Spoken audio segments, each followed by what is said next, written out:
الحمد للہ رب العالمین والصلاة والسلام علی سید المرسلین اما بعد۔ عید کی رات معمول کے مطابق اللہ تبارک و تعالیٰ کی عبادت کرنا بہت اچھی بات ہے اور اس میں کوئی حرج نہیں ہے، لیکن اگر کوئی آدمی اس وجہ سے عید کی رات اللہ تعالیٰ کی عبادت کرے کہ آج عید کی رات ہے اور عید کی رات کی خاص طور پہ اہمیت ہے، عید کی رات خاص طور پہ عبادت کریں گے تو اس پہ کوئی خصوصی طور پہ فضائل ہیں اور ثواب ملے گا، تو اس بارے میں گزارش ہے کہ 2 روایتیں بیان کی جاتی ہیں۔ پہلے نمبر پہ وہ روایت جسے امام طبرانی رحمہ اللہ نے اپنی کتاب المعجم الکبیر اور المعجم الاوسط میں روایت کیا ہے کہ جو عید الفطر کی رات اور عید الاضحیٰ کی رات بیدار رہے اس کا دل اس دن مردہ نہیں ہوگا جس دن لوگوں کے دل مردہ ہو جائیں گے۔ یہ روایت جو ہے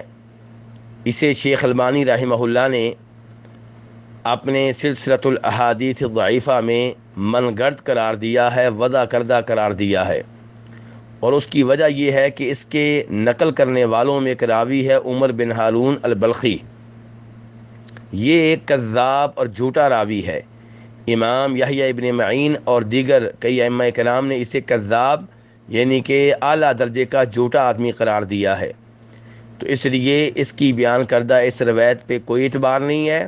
اور یہ من گھڑت قسم کی روایت ہے اور اس کو اپنے عقیدے کا حصہ بنانے سے اجتناب کرنا چاہیے۔ دوسری روایت وہ ہے جسے امام ابن ماجہ رحمہ اللہ اپنی کتاب میں روایت کرتے ہیں اور جس میں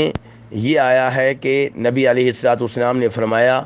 جو دونوں عیدوں کی راتوں میں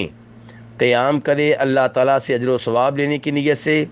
اس کا دل اس دن مردہ نہیں ہوگا جس دن دوسرے دل مردہ ہو جائیں گے۔ اس روایت کو بھی شیخ البانی رحمہ اللہ نے بہت زیادہ ضعیف، ویک، مشکوک اور ناقابل اعتبار قرار دیا ہے۔ اس لیے عید کی راتوں کو معمول کے مطابق گزارنا چاہیے اور اس وجہ سے ان راتوں میں عبادت کرنا کہ یہ عید کی راتیں ہیں اور یہ کہ ان کی کوئی خاص اہمیت ہے، یہ غلط ہوگا۔ اللہ تبارک و تعالی ہمیں دین حق پہ عمل پیرا ہونے کی توفیق عنایت فرمائے اور اللہ تعالی ہمیں ان میں سے بنائے جو نبی علیہ الصلوۃ والسلام کی طرف کوئی بھی چیز منسوب کرنے سے پہلے تحقیق کرتے ہیں، تفتیش کرتے ہیں، کیونکہ نبی علیہ الصلوۃ والسلام دنیا کے نمبر 1 انسان ہیں، سب سے اعلیٰ، سب سے مقدس، سب سے محترم، اور آپ کی طرف بات کرنے سے پہلے، آپ کی طرف بات منسوب کرنے سے پہلے اچھی طرح چیک کر لینا چاہیے کہ کیا یہ بات واقعی آپ نے کہی ہے یا منسوب کر دی گئی ہے اور ثابت نہیں ہے۔ تو عید کی راتوں میں عبادت کرنے کے جو فضائل ہیں وہ آپ کی طرف منسوب کیے گئے ہیں لیکن آپ سے ثابت نہیں ہیں۔ وصلی اللہ تعالی علی نبیہ محمد وآلہ وصحبہ اجمعین۔